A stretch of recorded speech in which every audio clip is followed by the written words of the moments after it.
Hey guys, before we dive into this week's episode, I've got a little offer for you. This year I launched my online studio, Mindful Moment, and I'd love for you to prioritise your own well-being and come and have a free trial. You'll get unlimited 24-hour access to my growing library of meditations, mindfulness techniques, breathwork and movement sessions, yoga classes, sound healing recordings, and more. Whether you got 2 minutes or a full day, and whether you want to improve your sleep, feel calmer, or let go of damaging thought patterns, there are sessions there to support you.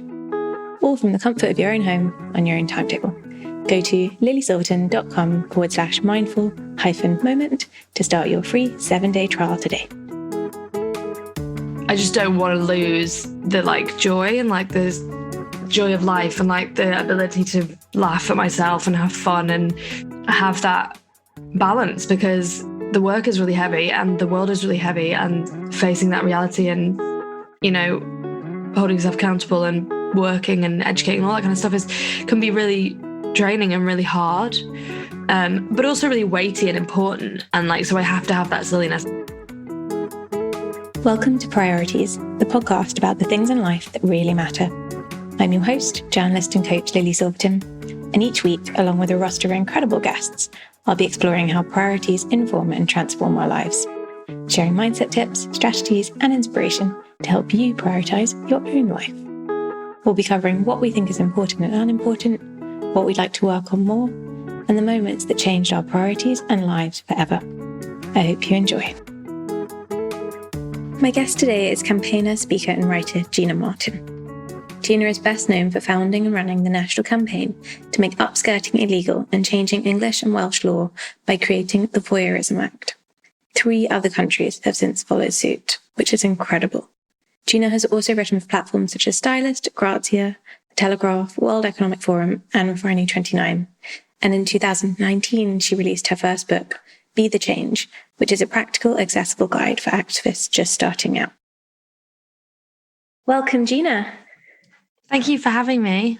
Oh, it's such an honour to have you here, especially, so we're talking on Monday the 15th after a very heavy week of activities. How are you doing today? How's your morning been so far, Gina? It's okay. I'm not doing great, if I'm honest, very much at the stage which I get to, which is where I can't do anything without crying. So you'll probably get some tears today at some point. But I try not to be ashamed of that. The work's hard and the realities are hard. And so there's times when it's really emotional work, and that's okay. What do you do to take care of yourself when you're in stages like this, and when there's so many demands on your time and your emotional time as well? Well, I just started therapy about a month ago, which is mind-boggling to me that I didn't start it 3 years ago. And that's really the main thing that I find is helping, because when things get really heavy or really hard, I just know I have that hour. I just go, Emma on this day, me and her that hour. And I know I'm going to have a space to talk about things and work through things without any kind of shame or fear or whatever. Because I exist in quite a lot of different spaces in my work, and each of those spaces require a kind of sort of different version of me and my work. And so having that hour is huge. So there's therapy, and then also trying to get off my phone. But there's a huge guilt level of this, which is only put on me by myself, which is that you start this work to be with people and to be a part of a community and progress stuff and help people. And so when the news cycle gets really hard and all this these conversations trickle into the mainstream, the amount of people who need you or want you or whatever, the pressure gets so massive, and then you can't really opt out, because these are the times when it's important to talk. But these are the times when you get exhausted because you're doing it every other day. And sorry, that's my phone. Great example of why I'm not on top of things at the moment. I'm so sorry. So I'm trying to get off my phone. I'm trying to get to sleep earlier and stuff like that. And my boyfriend is being quite strict with me because I can't do it myself, if I'm completely honest. Do you switch your phone off overnight, or switch it on airplane or anything, or do you keep it on? I keep it on, and I think it's because I'm worried. There's been a couple of times in my life where there's been a phone call about something, and that was serious. And I'm worried. I'm really worried that if I turn my phone off, someone won't be able to get me, like my mum or dad, or something will happen or whatever. So I keep my phone on, but I don't think that's very healthy. and I keep it in the same room, and I'm on it as soon as I wake up, and I'm on it until I go to bed. And I just don't think that's healthy for me. So I need to I'm trying to work through that in therapy, to be honest with you.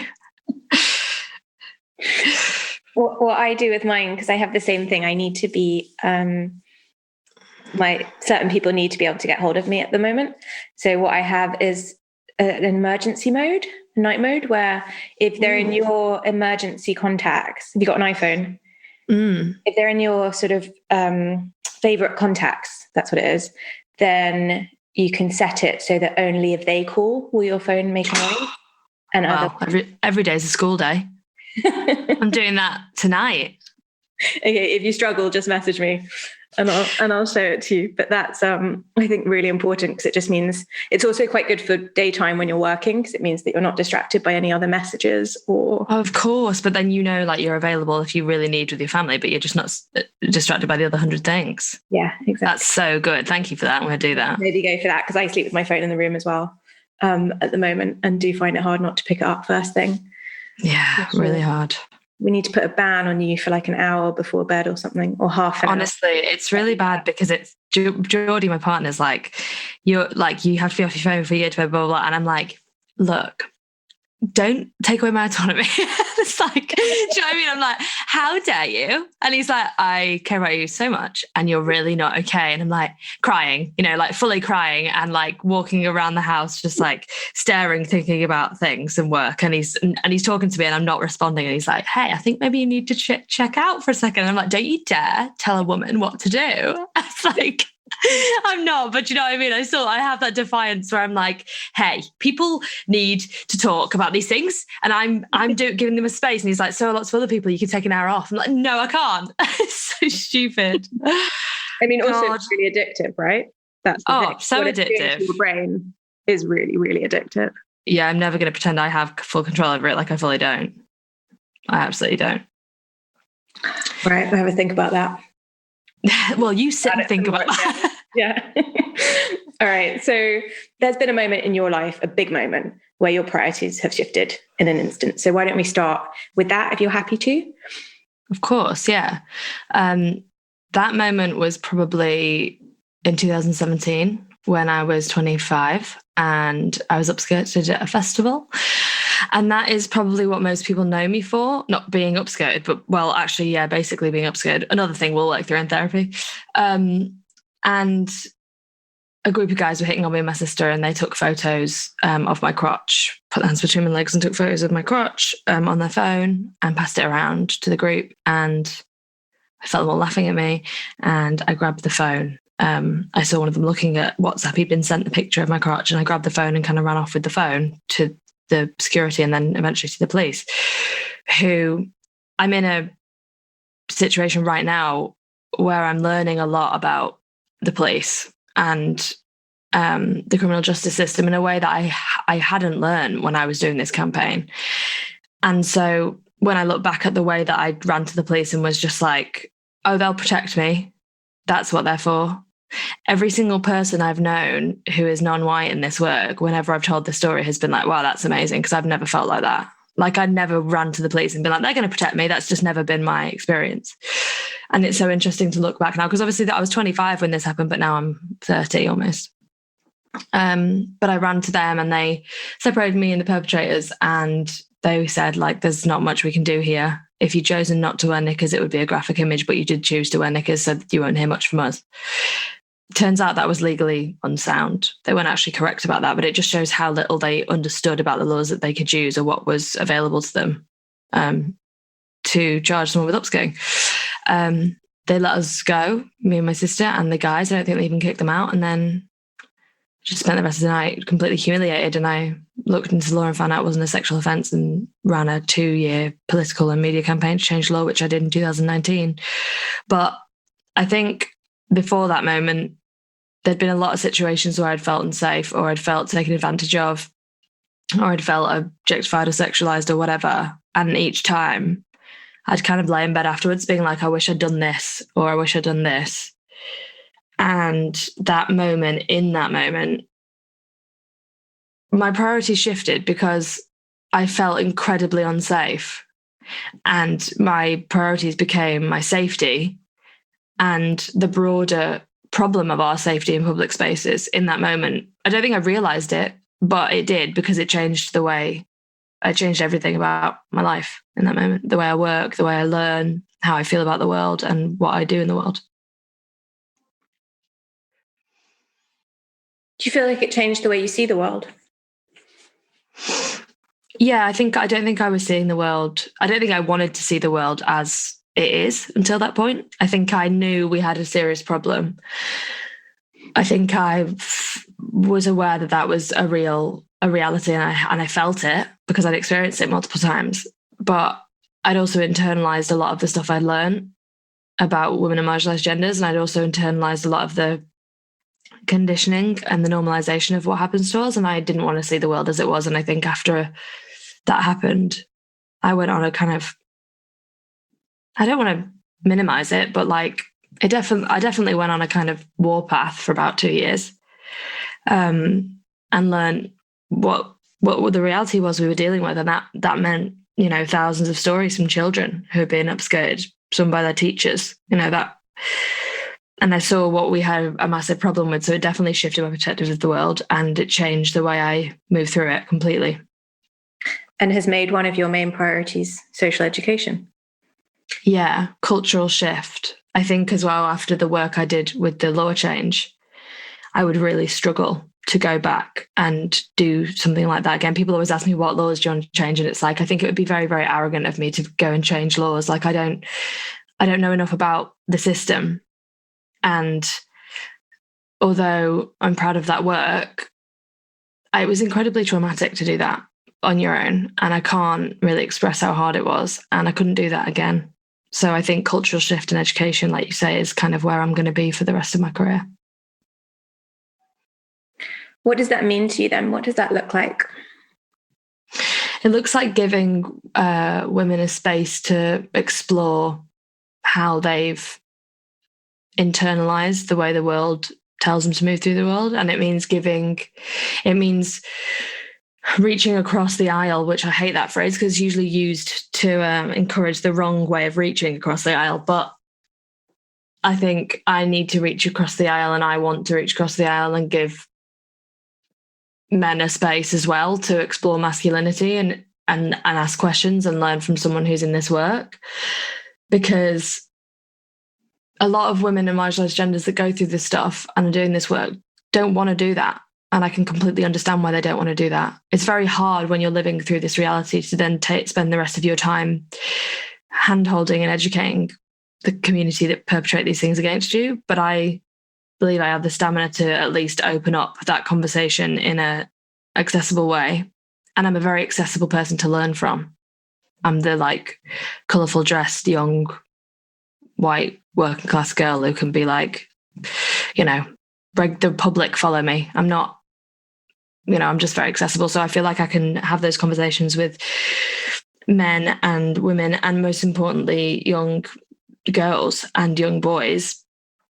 I'm researching a campaign at the moment, which I'm not talking about yet, but I'm just trying to figure out where I sit, because I think I sit really neatly between politics and regular people. And I bridge that gap a little bit for people who feel like politics is or the issues we have in our country are so complex and so much bigger than they could ever understand. And I've been that person who didn't understand them. So I think I can help simplify that a little bit. And I also think I can hold space for young women and girls and men and boys to discuss gender inequality in a way that doesn't feel intimidating and that feels accessible. And that's what I hope to do.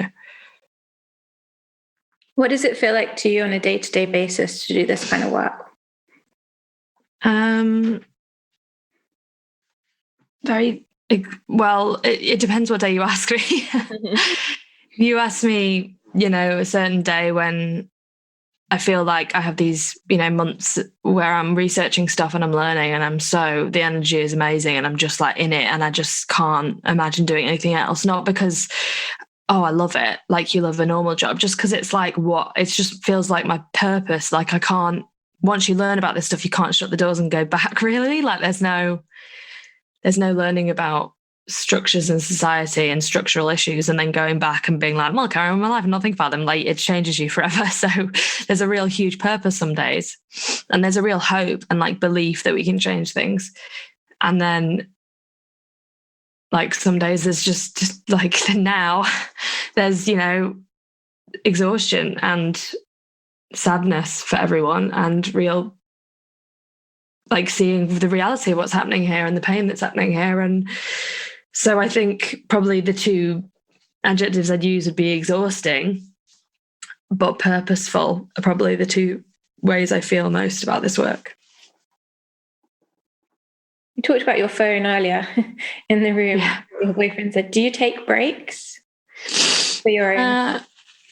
No, I mean, I do. If I'm doing well, if I'm having a week where it's a normal working week, whatever that looks like for me, because it's always different. But say, you know, we're not in this huge news cycle where I'm being pulled a million ways, from the media, from different communities and all that kind of stuff. And I'm trying to show up for everyone in a very quick and momentous way this week, because we're dealing with so much and there's so much conversation happening. If we're not in this kind of thing where it's trickled into the mainstream, but we're just doing our campaigning and our grassroots stuff normally, then I'm better at looking after myself, because I'm not as reactive, and I'm thinking about, okay, like I could do this today and then tomorrow I need to do this, and then on Wednesday I can think like that. But when you're in a news cycle period, a big cultural moment, I guess I should say, then it gets very reactive, and I find it a lot harder to look after myself, because if I'm not there in those moments to have the conversations and to try and change things, then why am I here? Do you know what I mean? Because this is the moment when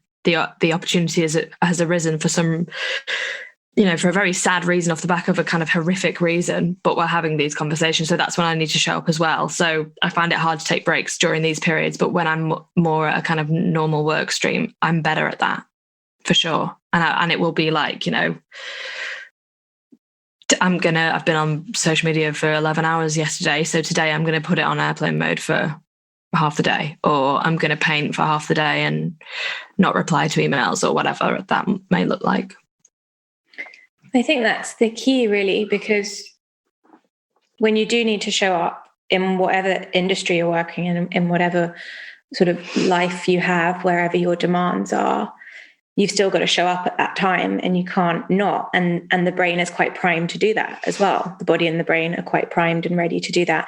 And the key to sort of preventing long-term burnout, I guess, is finding those spaces where you're not so needed, or you don't feel that you have to be completely available. And so you can really, I mean, I really hate this saying, but like refill your own cup, you know, fill your cup. Yeah. Take time for yourself, actually replenish what's going on, so that you are prioritizing yourself, because so much what you do is prioritizing others, or putting yourself in societal space. Yeah, or in someone else's shoes or whatever. And that's, I think you're right. Like I think identifying when those moments are is the hardest part, but probably the most important part, because if you're working in like advocacy or grassroots activism or gender inequality or trans rights or whatever you're working in, those issues never stop. That none of this work stops. So there's always going to be opportunity to help, advocate, you know, give your skill sets to someone else, you know, whatever that is, like educate yourself, read up on something, learn something, write something, talk about something, whatever. There's always going to be that opportunity. It's never going to stop. So it's up to me to find out, okay, when are the moments where I'm making myself available, or I absolutely need to be available, because there's, you know, that's up to me, because there's always, the work's always there. It doesn't stop. It's not like I have work hours, you know. Yeah, absolutely. I work with quite a lot of teams that run charities, doing meditation or workshops with them, and it's a very all these very similar stuff comes up over and over again, which is that nothing ever stops, so they don't know when to stop themselves, but then they end up experiencing burnout, and they have to take time off of their career, because you can't work at that level, especially with really traumatic stuff. It's just not sustainable, is it? And I know, you know, I come back to this phrase all the time with my work and my life, which is like, you can know something to be true and not feel it. I know that's true, but I struggle to implement it because it's almost like I'm like, I know that's true for everyone else. If anyone else told me about it, I'd be like, oh yeah, I can see that. But then when it's with my work, it's like, no, but I just need to do this thing for 20 minutes. Or no, but I just, you know what I mean? It's not, I don't almost believe it for myself yet, but I know it's logically true. And it's really like forcing myself to take time off because I can't naturally do it. So I have to treat myself like a child, and I have to get my boyfriend to treat me like a child sometimes. I think everyone does. I always say to people I work with, just imagine that it's like your best mate. Yeah. You know, that you're saying. You'd be like, what are you doing? Like, yeah. Bonkers. Your family is another huge priority for you. Yes. Talk to me about that. Oh, I don't know. I just love them so much. I really miss them. I haven't seen them since March last year. They came to a park and sat in August when the numbers were at the lowest. We sat away from each other in a park for a couple of hours, but I haven't been able to spend time with them or hug them or touch them or sit and relax and chat with them since March last year. And my mum's been sheltering since March last year. So every time I think about them, I get very emotional, but I grew up in a very close, loving family unit, and like in a unit where my mum and my dad were they were never really like just a mum or dad to me. They had very autonomous and interesting lives, and they've been together since they were 14, and they're still so much in love with each other, and they're best friends, and they have a very healthy relationship. And I learned so much, I think, just through watching them. And like, there wasn't really mum or dad problems, you know, like I didn't go like, oh, my first bra, I better go to mum about that. I was like, Dad, look at my first bra, you know, like Dad would take me out to buy tampons. And like, there wasn't really there was a little less gender binary with the whole roles that they played. It was very like, oh, there's mum and dad, nah, you can go to either of them. And I just think I had a very healthy relationship with them growing up. And they still, like yesterday was Mother's Day, and I called my mum and I spent an hour, like we talked about her day and everything. And then I spent an hour crying about everything. And she was just, I was like, I'm so sorry, it's Mother's Day. And I just spent an hour crying about everything. And she was like, that's what Mother's Day is for. She was like, you have to go out and do this work. Like, people need it. Like, it's important. And so much with this work, because it's so difficult, you get the narrative quite a lot of like, this is really, you're crying all the time, or you're struggling a lot. Like, do you think this is right? Should you be doing this? Because this is really hard for you. And my mum and dad just really respect my work, and they really support my work. And my sister's like my bodyguard. Like, anything happens online, like rape threats or comments or whatever, and she's just like there, and she's like on the end of the phone. And they're just my best friends. And I feel like family has always been my priority. And it doesn't matter what I do or where I go or whatever, like it will be that, because nothing else really comes close to the balance and the nurturing that they all give me.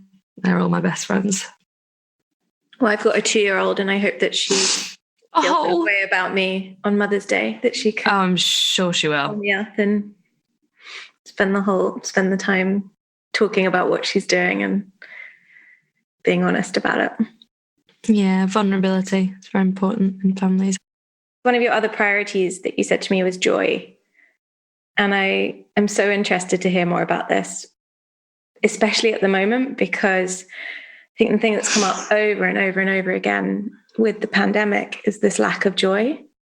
That's sure. one of the huge things that is missing from people's lives, that after a little while, you start to feel ground down. Yeah, we don't. Sorry, go on. No, I was just going to say, even if, you know, the rest of your life is, you know, if you've got a home and you've got a job that you're not at risk, and you know, you're able to shelter and you've got the space to do that, and so on and so forth. So many of those basic rights to health are available to you. The thing that comes up over and over again is this lack of joy. Yeah, and I think I'm not sure we realize how much it affects us and how much we need it. Everyone deserves it. I feel like I only became super aware of how much I missed it when I was working on the campaign, because I was working full time, and then I was working on the campaign outside of work hours. So it was kind of like 5 a.m. till 1 a.m. or whatever for about 2 years. And I just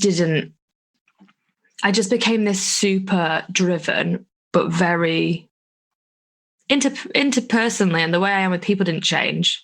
But I just felt like this really driven, I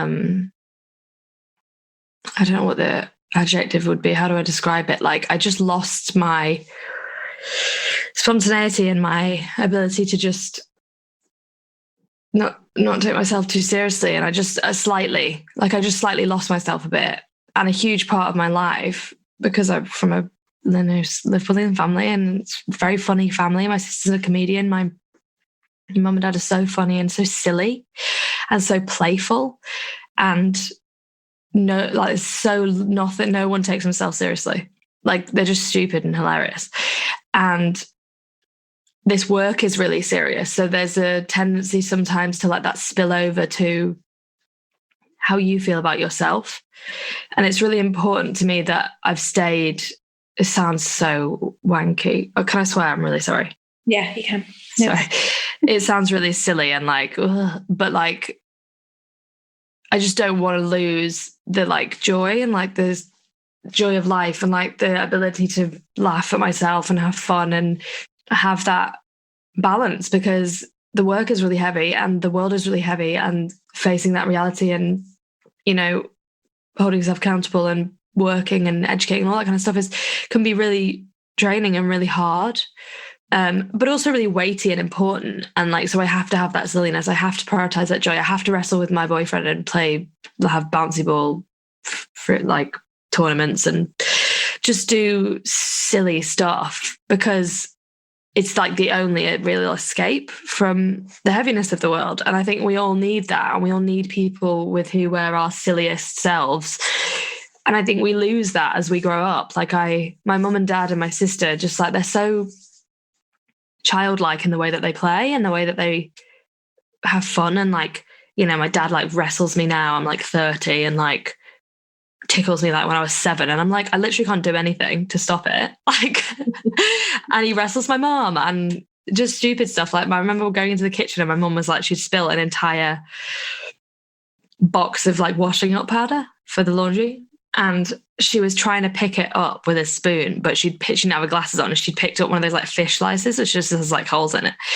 And I just went into the kitchen and she was just like dying, like couldn't breathe, losing her mind, laughing, just doing it, and then laughing like, because she was just wetting herself at the fact that she was trying to pick up a mountain of powder with a fork, essentially. And she was there for like an hour, like wetting herself, laughing at it. It's just this real like childlike ability to laugh at stuff and play and not let the world grind you down and get too serious, because the world's hard, and it's harder depending on who you are. And you have to have those people with who you are just silly and nothing matters and you don't take anything seriously, and it's fun, because prioritizing joy, I think, is really important. I think we just take it for granted that we'll have it, and actually that's not true. How do you feel when you're not prioritizing joy? Like, not like myself, I think. I've always been like a really silly person and a really like extroverted person and like quite a feeling person. I move on feeling, and I'm not too bothered what people think about me, really, as in the way I am, if they think I'm too silly or I'm too loud or whatever. And I have always been like all of my cards in school were like effervescent or like distracting or like Gina's very loud, or, you know. So it's always just been part of my identity and the way I am. And I just feel like when I'm not prioritizing joy and when I'm not being silly and having fun and like allowing space for that, I just don't really feel like myself. I just feel like I'm growing up too much, and I'm losing that kind of childlike fun and wonder of the world, which I don't like. How do you manage to prioritize it when, for example, your work feels very heavy? And I also know, as you've shared quite a bit, as any woman who is in sort of public realm, is that you also, as you mentioned before, with your sister being your gatekeeper, experience quite a lot of comments and abuse online. I think there's a couple of things that I've specifically chosen to bring back into my life that I lost.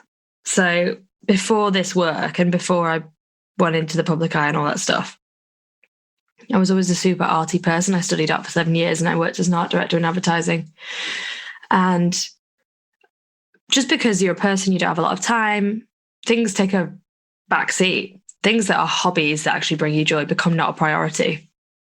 And it's up to all of us to think about what are the things that we did before life got serious, whatever that means for us, that made us feel like ourselves. Like, what did 15-year-old Gina love doing? What did 18-year-old Gina love doing? When you just, when I was in uni and life was just about finding out what I liked to do and what I was good at, what was the thing that brought me so much joy? And those things for me were painting and drumming. I've drummed since I was younger. My dad's a drummer and he taught me. And so much of my work is up here. So much of my work is ideas and thoughts and education and concepts and creativity. And when taking that to something physical, like having to move both my arms and legs at the same time, there is such a release in that, because I can't be better at the drums if I think my way around it. Like, I can't be better at the drums if I challenge myself mentally on my thoughts and ideas. Like, I could, you know what I mean? It's like a completely different way of learning. And it just makes me feel like I'm 15 again. I feel like I'm in the loft at my house and I'm playing to Paramore and I've got all their songs down and I am Hayley Williams. And my mum and dad are like, come and have dinner. And I'm like, no, I'm nailing it. Like, I feel like I'm a kid again. And it's really important for me to have those things that I had before this work. And that's that, joy doesn't have to look like silly playing childlike fun. Like, it can be playing the drums or it can be painting, where I'm just going to put this color here and it looks amazing next to this color. And that's the extent of it. Mentally, it's like so lovely and soothing. So I think hobbies that defined me when I was younger are really important to bring back when you're struggling, because they just make you feel like yourself again. I think that's really, really good advice, especially with creativity as well. Finding something, and creativity for creativity's sake as well, rather than because you, like, for example, you worked as an art director before, but you don't at the moment. However, that's still very much a part of you. And so you're just putting it out there for you rather than for any end product. Yeah, and the drums is a big thing like that for me. Like, my paintings, I have a small art business, which is a complete joy because it's just completely on my own time. I control the whole thing and it's just mine.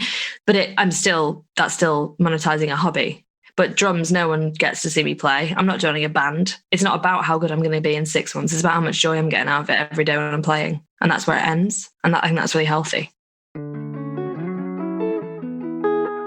My work centres on helping people better navigate this challenging modern world, so I'm very excited that this episode of Priorities is sponsored by Anatomy, a London-based modern apothecary that provides natural solutions to support the stresses of daily life. Anatomy's range of vitamins, health supplements, and therapeutic essential oils have been developed with the help of sports scientists, nutritionists, and aromatologists, and they combine the best of nature and science to create products that support your essential health and well-being. I've been using their defense and immune support vitamins all winter, and I love their sleep and recovery oils. I put a little of their blue chamomile insomnia blend on my wrists and the soles of my feet before I get into bed, and always find it helps settle my body and mind. Anatomy are kindly offering any Priorities listener 20% off their first order with the code LILY20. Check them out on www.anatomy.co. Talk to me about your newsletter, fairly new newsletter, which is brilliant. I've signed up for it and I'm really enjoying it. It's called The Good Cat. I'm so glad. Yeah, I love it. I was thinking, thank you. Really well designed, and now that makes sense. Yeah, I can't let go of that. I'm quite picky I'm quite a visual person with the art director thing, so I'm very like everything has to be designed. I love it so much. I think I've struggled with the social media aspect of my job for a while because of a multitude of reasons, because I've got a lot of attention for my work when there's a lot of people who've been doing this a lot longer and have been doing. I was held up after the campaign, quite honestly, as like the girl boss narrative, and I really struggled with that. And there's that constant thing between like, but I'm a palatable white person who has the access to bring my community along with me and say, hey, have we thought about this? Or let's talk about this, or create a space where white women like me can try to show up more for people and take actions and do things. But at the same time, and a platform is a privilege, right? Like, no one deserves the platform necessarily. And it's amazing I've got one, so I have to use it. But at the same time, there's a real tension with the amount of attention I get, considering how many people I look up to and what they're doing who don't get the same type of attention. And I think social media has a lot of limitations in the kind of conversations I can have. It's good for introductory conversations, which is what I kind of use it for. It's like, hey, have you thought about this? Or I'm learning about this. It's really just learning publicly, but it's very one-sided. You know, I put something out there and someone comments on it, and then maybe we have a quick discussion about it, but it's more for platforming issues. I use it more for diverting people, signposting people to things they need to know about. The Good Chat was an opportunity for me to create a space where I'm less reactive and I'm less, oh, I've got to post this, will you post this? Yes, let me look into it quickly so I know what I'm posting, and then I'll post it, and I'll try and get people need to give money to this and blah, blah, blah. It's more like slow learning. All days. So just to describe what it is, it's a free monthly newsletter where I take on, all right, where I talk about the basics of an issue going on in society today, and then just give some really simple actions to take on it. And what I wanted it to be was like a very accessible place to start. You know, there's all different types of people on there. There's like 6-year-old women who are learning for the first time about these issues, and there's 15-year-old people who are studying sociology, and there's like lawyers on there, and there's all different types of people. So it has to be really accessible, and it basically is a way for us to learn slower and just think more and ask the questions maybe we're afraid to ask in other spaces. And it also means I'm just not taking up a lot, like as much space, I feel like, in terms of activism on Instagram, because I just don't think Instagram is an activism. It's a tool I use to talk about my work, but I've always wanted to be an action-based activist. Like, I change policies and I change things. I don't just talk about the need for those things. And so the Good Chat gives me a platform where I can maybe help people build up the muscle to take small actions. Because when you start taking small actions, you go, oh, well, I gave evidence, 2 months ago for that, so I could do it this month. It just makes you more active in the way that you interact with these issues. So that's what I'm trying to build up there. And there's also political commentary on there. There's also resources. So when I read things, I've got a whole bank of hundreds of resources of articles, TED Talks, audio, podcasts and all that kind of stuff that I put on there, which is like just a way to help people learn a bit, because I just feel like we need safe space for us to learn. And my community can be learning all the time. So hopefully I'll be able to do that better in a less reactive way over there. That was very well put. Succinct. Tied it up at the end there. I really like it. I found it really, really accessible. I have worked in these spaces in various ways for a while, but I still really love anything where it's very clear and actionable and helpful, because that's what we want. And also with social media, we're not equipped to deal with how much is thrown at us on a day-to-day basis. So having sort of smaller spaces which can sum things up or explore issues or explain issues, whatever it is, and give us some actionable steps, so that also we feel like we have a bit of autonomy in what we're doing and that we're moving forward rather than getting stuck by all these issues. Because obviously it's incredible that we know so much about what's going on in the world and have so much awareness, but that's also very overwhelming. And it's so important for people to feel like they can do things. I read your piece, the most recent one, which was obviously in the light of Sarah Everard and what happened over the weekend as well with the Met Police and their response to the vigils that were held for her, which is ongoing, the outcomes of that. But I thought it was just really, really useful and really succinct, and something where people can feel like they've learned, connected, and then can also in a way that's not as like, I've connected and I'm gone. That's like, do you know what I mean? I'm just trying to, slowing it down, I think, is the feeling. And like, if we can create those online spaces where we're slowing it down, we don't just see social media as like, I'm an activist and social media is my only place to talk to you. I just don't think that works. There's 90,000 people on my Instagram. I can't have the conversations I want to have with everyone. Like, it's just unsustainable. So I think slowing that down a bit is But I was really like, when I did the newsletter, I was like, I'm only going to do 3 pieces of content a month to start off, because I know what it's like with newsletters, and they get into people's inboxes and everyone's like, there's not enough content. We want more. And I'm like, well, I'm trying not to block up your inbox. I'm not the only person you're listening to, but I'm going to be doing more because people have been asking. So it's very nice. Give the people what they want. Something that you've said to me is not a priority at all for you is social currency.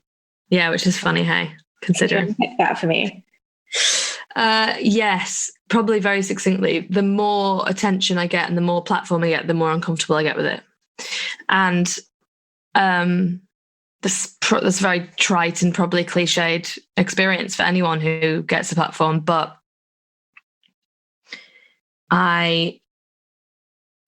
there is a way for me to have a platform and use it responsibly and speak about the issues I care about and get people on board.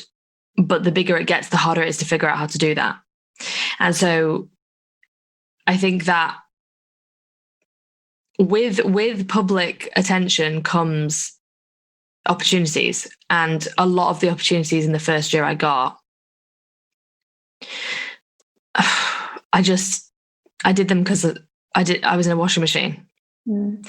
And I didn't have good management, and I didn't have people around me going, you can say no to stuff. Like, you don't have to go to these things. You don't have to go to this event in a room of people and be grabbed by the arm and be photographed and then be just bye and then leave. Like, why am I there? Like, how, this isn't activism like that, So now I'm way more specific about the jobs I take, and I have managers who are like really supportive of that, and they allow me to say no to whatever I need to say no to. And I think social currency in activism and campaigning, I think it can get in the way of the whole point of it, which is it's about community. Like, it's about all of us. That's literally the fingerprint of what this is. So when it becomes about you or a cult of personality or how big you are compared to someone else or whatever, we've completely lost the point of it. And I think the public eye and social media can really distract us from like what we're meant to be doing here. And that's, like anything, it's messaging you're getting all the time. And so you have to fight against it. And I'm constantly fighting against the idea or the want for me to become just a voice on stuff and a face on stuff without doing the work. Because there's a pull all the time for me to be that, because I'm this, thin white girl who wears colourful clothes, and people love to put me on magazines and all that kind of stuff. And I just, there's a classic age-old thing of like, just see me as an activist. Like, I want people to see my work. I want my work to talk for itself. And then anything else I do around that is because I want to do it, and because we're having good conversations, and because I love fashion, and because, like all the different parts of me, but my work will hopefully speak for me. And at the end of my career, that's what we will talk about, is the work. But I think the social currency thing in this industry can get really in the way of that. And it's just constantly reassessing. Am I doing this because it's good for my social currency, or am I doing this because it's good for the work? Because you're pulled in so many distracting ways all the time. I think one of the problems as well is that the social currency can be helpful for the work. Yeah, the platform is helpful. Yeah, you're absolutely right. And so I get a friend of mine, Layla, they told me a long time ago, it's probably like 2 years ago, but pandemic life, a kind of analogy, because they're a musician. And it was like the concept of like, and with drumming, it's 70% practice, like 30% performance. And that's what I try to do in my work. It's like, I'm always researching and I'm always working on stuff. And what people see and what I'm talking about is 20-30% of the work I'm doing. And that's how it should be. But I think we can flip it the other way sometimes, and the platform becomes the priority instead of the work. And I'm just really trying to always reassess that with myself and keep myself on the straight and narrow. It's like, this is about the work, this is about the community, this isn't about me and my platform. And it's just trying to keep that balance all the time, really. I think that's true activism as well. I spoke about this last week with Ursula de Castro. I don't know if you know her. She's the founder of Sustainability Movement, fashion sustainability. And I worked with her for years when I was at magazines. And she was talking about this and how she felt about activism on social media and how brilliant it was in one way that there are so many sort of young people coming up talking about sustainability. However, a lot of it isn't based in much understanding of sort of the global situation of what's going on in terms of the fashion industry, or in terms of broader context, the broader context of all of it. And that's, you know, research. Yeah, so much of it is the quiet stuff, like, and that's what we're saying right now with the Sarah Everard conversation, the whole conversation around male violence. It's like, that's what I'm trying to get across to the men that I know, because all week it's just been guys being like, how can I help? And like, my answer is the same. It's go away and learn. Like, go away, and if you want to learn about something in life, you will learn about it. So if you want to learn about this, go and Google the phrases, go and pick up the books, watch the TED Talks, listen to the podcasts, sign up for the workshops. You know, Geordie is going to like a 9-hour course on masculinity and bystander and action and being an ally and all that stuff. And it's like, he hasn't told anyone about it. Like, he's just gone and done it because he was like, I think that I need to do that. That's good. And so it's, before you're speaking on something, how much do you know about it? And Aj Barber said to me a while ago about these kinds of movements, like, these are often movements that not everyone should lead, but everyone should follow. Like, a lot of people will be followers of this, and you don't have to be a voice on it for everything. And it's figuring out what should you be a voice on and how. And that's a huge part of my situation. It's like, there's a lot of things I talk about, quote unquote, on Instagram, but actually it's not me talking about it. It's me just posting other people and platforming other people who are talking about it, because I don't understand it. I don't live it. So I guess it's that, doing the research, knowing the broader context before you speak on it. And should you even be the one speaking on it, or should you just be supporting the people who are the experts on it? Similar to the Black Lives Matter movement. Yeah, so many of these social movements, especially with our community, it's like we really just should be supporting, putting the money in, doing the learning before we shouldn't be speaking on it, really. Okay, so you said that you want to prioritize your health more. We spoke about it slightly at the beginning. What can you do? Well, I think for a long time I thought of health as physical health, which is incorrect. And only in the past, sort of since the pandemic hit, I've been looking after myself way more. Probably because of a reassessment of what actually matters, which I think a lot of us have done since this began.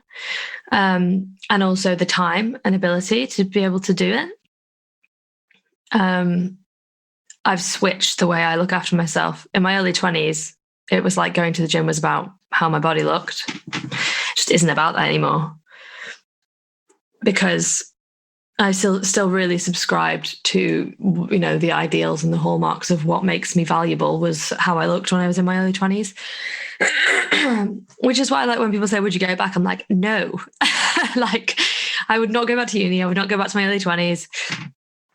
And now, like, I started working out during the pandemic, literally just 20 minutes. I refuse to do more than 20 minutes because I don't like it. It hurts. But it's the only thing that it makes me concentrate better. Like, I have to focus on something. I really struggle with concentration, and it's actually comical in terms of my ability to. I'm very distractible. It's quite actually impressive. How many bank cards have you lost that you talk 23. And that's just the bank cards. 20 minutes focusing on, like, the drumming, having to focus my mind on what am I doing with my body here? How am I, like, it just makes me way better at concentrating. And it's almost like if I can do 20 minutes where I'm focusing on myself in the day, then I can kind of do anything else that day. And also I just sleep better. I have motivation. I'm not like, oh my God, I've got to do this stuff today and it's going to be heavy. But it's just like, I have that ability to get up after I have a shower. I'm all showered. I feel all good and I can just, like, get on with it. It's really way more about all the other things that exercise has always been about, but I never could see that in my early 20s. And then my mental health, by, investing in therapy for the first time and really, like, committing to that and being like, and getting past the idea of being like, I'm going to go to therapy and I'm going to be the best the best client she's ever had, who will really work hard. Like, no, because again, it's not a competition. Like, just making those boring decisions that aren't glamorous, but make me a better, happier person in a month's time. I'm just trying to do that more. I've drank so little during the pandemic. I've tried to move my body. I'm going to therapy. I'm trying to go to bed early. I'm really trying to be a good person to myself, and I'm not doing well at it. But my health and my emotional health and my physical health and my mental health just hasn't been good since I was about 25. And I didn't see it because I was just on momentum. And now it's stopped. I've seen the effect of it. And so now it's my responsibility. And it's my responsibility because I'm a better partner and I'm a better daughter and I'm a better friend when I'm looking after myself as well. So it's not just about me, it's about everyone around me too. I'd say it's no surprise that your health suffered after experiencing what you did and being sort of thrown into the space that you were thrown into through your work. Yeah, I mean, if you'd asked me then, I would have been like, no, I'm like, there's not one part of me that thought I was struggling. I was like, the work's like, this is really hard, but it's really important and I'm doing great. Like, I'm fine. And look, it's fine. I can talk about being upskirted on every single national news station. I can talk about it to anyone that wants to, and everyone does want to find out what that feels like and what I've done and blah. And I'm fine. And then my first therapy session 4 weeks ago, she said, tell me about the incident. I couldn't get through it for crying. Like, I literally couldn't tell her. And I was so shocked by the fact that I couldn't tell her, even though I've told the story for 5 years, probably 300 times a year. And she said, yeah, because it's not because you've removed yourself from the story. It's not your story anymore. It's something you tell people. And, you know, I'd be in politics talking, be in Parliament talking about stuff, and I couldn't have any emotion because the emotion would delegitimize me. So I'd have to try and play a bit of a role. And then I'd leave I'd walk out the door and go onto Parliament Square and do media. And I'd be completely unemotional. And the producers would be saying to me, that must have been awful. Like, so they had pictures of your vagina on their phone. Do they still now? And they'd be trying to get emotion out of me because I completely removed it from myself in that building. But on the media, I had to be this victim who was surviving this and fighting everyone. They wanted the emotion. So I just completely learned how to tell that story in a way that just doesn't affect me and it isn't related to me. And for the first time sitting in therapy, my brain knew that someone was listening and wanted to help me with it. So I couldn't get through it. And that you didn't so clearly it's okay anymore. Yeah, I didn't have to be the activist or the upskirting girl or whatever. Like, I was just able to sit there as me and be like, I'm really sad. Like, this has been really hard. And I've done that with my family and my friends, but that's why I went to therapy, because it was like, well, my family and my friends aren't my therapists. So maybe like every time we talk, they don't need to spend 2 hours listening to me cry and help me deal with stuff. Like, I need to find a space to do that now. And it's really, I think that's really helping already. So you say you want to prioritize your health more, but to me, the advice that you just gave is incredibly useful for so many people. And I think will resonate. And in terms of, your social health, you're protecting your creative health, you're protecting your environmental health. I think you're protecting your mental health. You're on it, your physical health. You've got a pretty good approach to all these various aspects. Trying. I'm failing, weekly and then doing well on other days. It never stays that positive, but I think the approach is there, and the real belief in the need to prioritize it is there. And also just the understanding that, like, I have the opportunity, so I should be using it. Like, I can pay for therapy every week. I've never been in a position in my life to do that. I was living in a storeroom of a pub for 5 years when I moved to London, sharing a camp bed with a friend. Like, I've never had the money to be able to do that. So it's a huge privilege to have that. And it's like, well, now I have the resources to look after myself better. I should be using them, I think failure is part of it as well, because we can't do things perfectly. So when we talk about failing at something, I'm never quite sure what that means, because as long as you're moving forward with it, I don't know if it is failure. It's just part of what it is.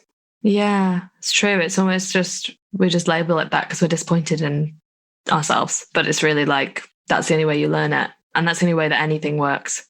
Like, doesn't matter what we're talking about. I reckon we'll leave it there, Gina. Thank you so much for having me. Thank you Sorry for the snot and the tears, Lily. Great.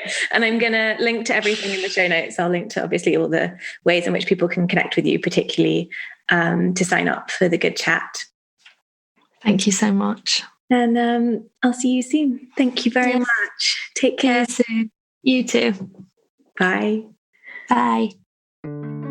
If you enjoyed this episode of Priorities, I'd really appreciate it if you could make it your priority today to hit subscribe and also rate and review, as this helps other people find it.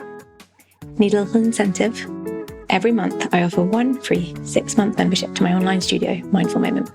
All you have to do is hit subscribe, rate, review the podcast, and then email a screenshot of your review to podcast@lilysilverton.com for a chance to win. Thank you so much for listening. Take care.